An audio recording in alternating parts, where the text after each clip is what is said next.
সবজিটা দিয়ে দিই। তোমাকে তো ফোন করছি তখন দেখে, তুমি তোমাদের ফোন তোলো না। ট্রিপল এক্সেল তো বললাম। নীল ডাউন। হে ভগবান, হে ভগবান। কি রে, একটু হাসি দেখি, হাসি দেখি। কি? নমস্কার, ভালো আছেন সবাই?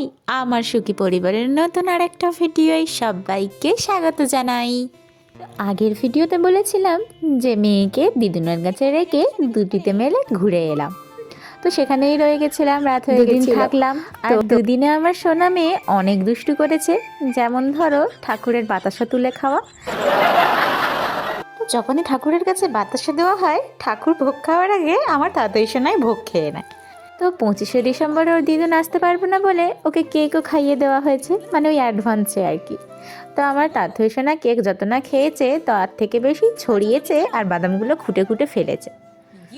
তো যাই হোক, আজকে বাড়ি চলে যাব, সেই জন্য রাজ্যি বিরিয়ানি। তো চলো তোমাদের ভিডিওটা আজকে দেখাই, কন্টিনিউ করি আজকে আমরা কি কি করলাম। বেশি কথা না বলে স্টার্ট করা যাক। মশা মারো, বসে বসে মশা মারো। তো বাচ্চা নিয়ে এসে বিরিয়ানি টিরিয়ানি রাঁধা কিন্তু অনেক মুশকিল ব্যাপার। তো আমার অর্ধেক কাজ হয়ে গেছে, তারপরে আমার মাথায় বললো ভিডিওটাই তো তোলা হয়নি। তো চলছে জোগাড়ের কাজ, এদিকে আমার মা খাওয়াচ্ছে আর এদিকে আমি ছুরি নিয়ে কাটিং করছি।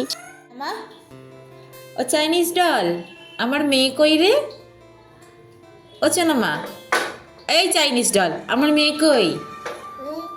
এই তো বিরিয়ানিতে দেওয়ার জন্য আলু 2 পিস করে কেটে নিয়েছি আর একটা লেবু কেটে রেখেছি। ওই যে জলে আমি ভাত বসিয়েছি সেই ভাতটায় লেবুটা ছড়িয়ে দেবো। আর বিরিয়ানির মশলা জায়ফল, জয়িত্রী, সামরিচ, সাদা গোলমরিচ সব রকম আর জিরে দিয়ে এটাকে একটু ভেজে নিয়ে মশলাটা আমি গুঁড়ো করে নেব। বাজারে কিন্তু বিরিয়ানির গোটা মশলা কিনতে পাওয়া যায়। তো ওই পেঁয়াজটা বেরেস্তার জন্য কেটে এখন ছাঁকা তেলে ভাজা হচ্ছে। পেঁয়াজটা কিন্তু ভালো বেরেস্তা করার জন্য অ্যাকুরেট সাইজের কাটলে আর এরকম ভাজার সময় ছড়িয়ে দিলে বেশ ভালো ভাজা হয়। তো মশলাটা আমি ভেজে গুঁড়ো করে নিয়েছি। গন্ধটা কিন্তু খুব সুন্দর, একদম ঝাঁঝালো ছিল। মনে হচ্ছে এই গন্ধটার জন্য বিরিয়ানিটা খুব ভালো হবে। চলো নেক্সট দেখা যাক। তো এদিকে যে পেঁয়াজটা ভাজতে বসেছিলাম মানে বেরেস্তা করার জন্য, সেটা এরকম হালকা ব্রাউন হওয়াতেই আমি কিন্তু নামিয়ে নেব।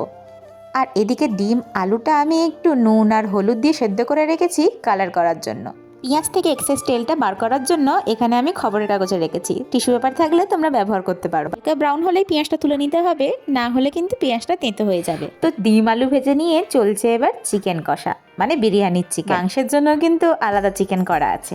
এবার আর কি, পুরো বড় ডেচকিতে ভালো করে সাদা তেল মাখিয়ে তলায় একটু ভাত দিয়ে আর চিকেন, আলু, ডিম যা ছিল সুন্দর করে সাজিয়ে নিয়ে ওপর থেকে দিয়ে দেবো কেওড়া জল, গোলাপ জল। তো সেই জন্য 2 চামচে কেওড়া জল আর 2 চামচে গোলাপ জল দেব। তো এখানে টোটাল 6 থেকে 7 জনের কোয়ান্টিটি অনুযায়ী আমি বিরিয়ানিটা আজকে বানাচ্ছি। তারপরে একটু বিরিয়ানি মশলা ছড়িয়ে যে চিকেন কষার যে গ্রেভিটা ছিল ওইটা দিয়ে দেবো, কেননা তলাতে চিকেনটা পুড়ে যাবে না বা ধরে যাওয়ার ভয়টা থাকবে না। আমি যতবারই বিরিয়ানি করেছি ততবারই এই জলটা যখনই দিইনি তখনই দেখেছি মাংস বা আলু তলায় একটু একটু ধরে গেছে। তো সেই দিন থেকে আমি এই জলটা তলায় দিই। এবার তারপরে ভাতের লেয়ারিং করে ওতে বেরেস্তা ছড়িয়ে আর 1 চামচে করে আমি দিয়ে দেবো গোলাপ জল আর কেওড়া জল। তারপরে আমি কেশর ভিজিয়ে রেখেছিলাম দুধেতে কালার হওয়ার জন্য, তো সেটা ছড়িয়ে দেবো ওপর থেকে। ওপর থেকে দিলে কি হয়, সেই তো জলটা নিচের দিকে যায় আর এক একটা ভাত লাল লাল হয়ে থাকে, দেখতে বড্ড সুন্দর হয় বিরিয়ানিটা।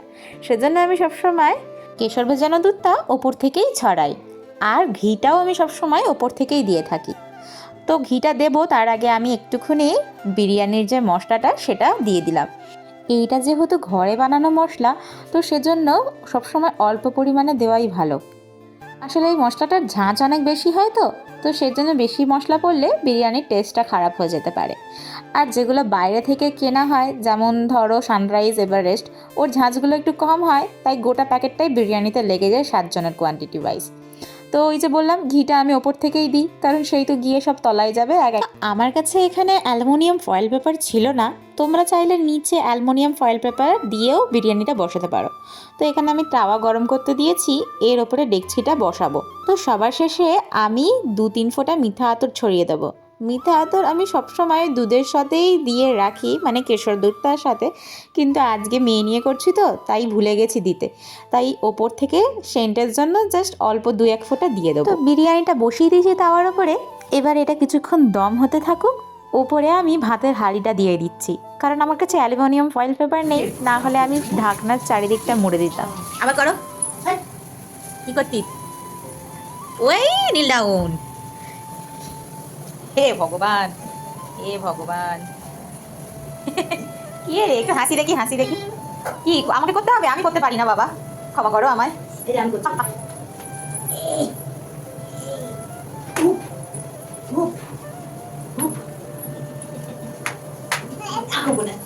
ও একটু হাসি করে, একটু হাসি করো। উই বাবা, উই উপরে হাত, আরেকবার হাসি করো।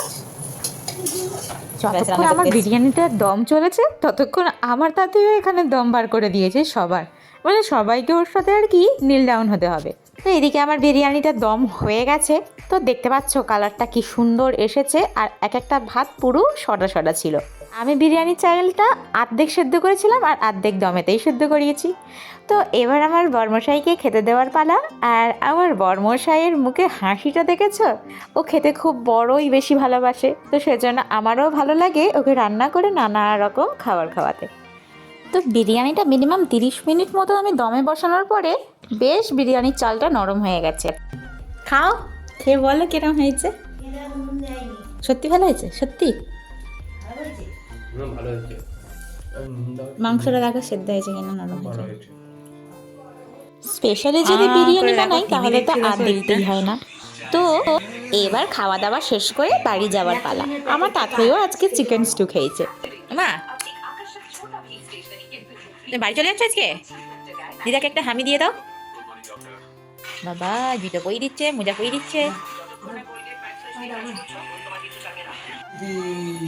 কোথায় যাবো? আমার বাড়ি যাবো। আর দিদাকে ভুলে গেলি? দিদাকে টাটা করে দাও। দিদাকে দিদাকে একটু টাটা করে দাও। বাইরে যাওয়ার নাম শুনলে যত প্রিয়ই মানুষ হোক না কেন সবাইকে তাতেই ভুলেই যায়। তো যাই হোক, আমরা এবার বাড়ি পৌঁছে গেলাম। আমার তাতুই সোনা ভালো মতোই জানে যে বাইকের কোন বাটনটা টিপলে বাইকটা স্টার্ট হয়, তো সেটাই করার চেষ্টা করছে আর কি। তো চলো, ভিডিওটা আমি তাহলে এখানেই শেষ করলাম। ভালো লাগলে লাইক করো, কমেন্ট করো আর সাবস্ক্রাইব করে রেখো আমাদের এরকম দুষ্টু দুষ্টু কাণ্ডগুলো দেখার জন্য। তো আজকের মতো আসি, দেখা হচ্ছে নতুন আরেকটা ভিডিও। ততক্ষণ সবাই ভালো থেকো, সুস্থ থেকো।